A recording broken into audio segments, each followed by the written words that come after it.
సుపరిపాలన దివస్ నూజివీడు మండలం ఏలూరు జిల్లా త్యాగనిరత, నిస్వార్థత, విద్యా వ్యాప్తి, దేశ రక్షణ కోసం నిబద్ధత, క్రమశిక్షణ, సామాజిక బాధ్యత, జాతీయ భావాలు, సనాతన ధర్మం ఆచరణతోనే దేశ అభివృద్ధి సాధ్యమని భావించి సుపరిపాలన సాగించిన ప్రధాని గౌరవనీయులు అటల్ బిహారీ వాజ్పేయి అని వాజ్పేయి గారు జనసంఘ అధ్యక్షులుగా చేసి అనంతరం బీజేపీ వ్యవస్థాపక అధ్యక్షులుగా చేసి దేశ రక్షణ కోసం ఎన్నో విప్లవాత్మక నిర్ణయాలు తీసుకొని దేశద్రోహులకు, శత్రు దేశాలకు వణుకు పెట్టించిన మొదటి ప్రధాని అన్నారు. ఆయన చేసిన సేవలు దేశ ప్రజలు మరువలేనివని అన్నారు. ప్రతి బీజేపీ కార్యకర్త కూడా శ్రీ వాజ్పేయి గారి ఆశయాలకు అనుగుణంగా నడుస్తూ దేశ సేవకు, బీజేపీ పార్టీ బలోపేతానికి కృషి చేయాలని బీజేపీ నూజివీడు మండలాధ్యక్షుడు గోగినేని శ్రీనివాస్ కుమార్ అప్పారావు తమ సందేశంలో అన్నారు. సోమవారం నూజివీడు మండల పరిధిలో గొల్లపల్లి గ్రామంలో సుపరిపాలన దివస్గా వాజ్పేయి గారి 100వ పుట్టినరోజు దినోత్సవాన్ని నిర్వహించడం జరిగింది.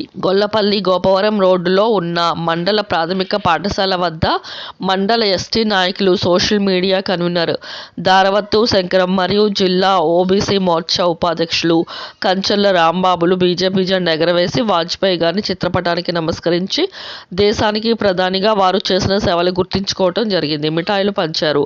అనంతరం కప్పల కాలనీ సెంటర్, గొల్లపల్లి గ్రామ బీజేపీ కార్యాలయంలో కంచర్ల సత్యనారాయణ మరియు ఎస్కోట్లు మండల ప్రధాన కార్యదర్శి నందిగా వెంకటరత్నం పాల్గొని శ్రీ వాజ్పేయి గారి పటానికి నమస్కరించి వారి సేవలు కొనియాడారు.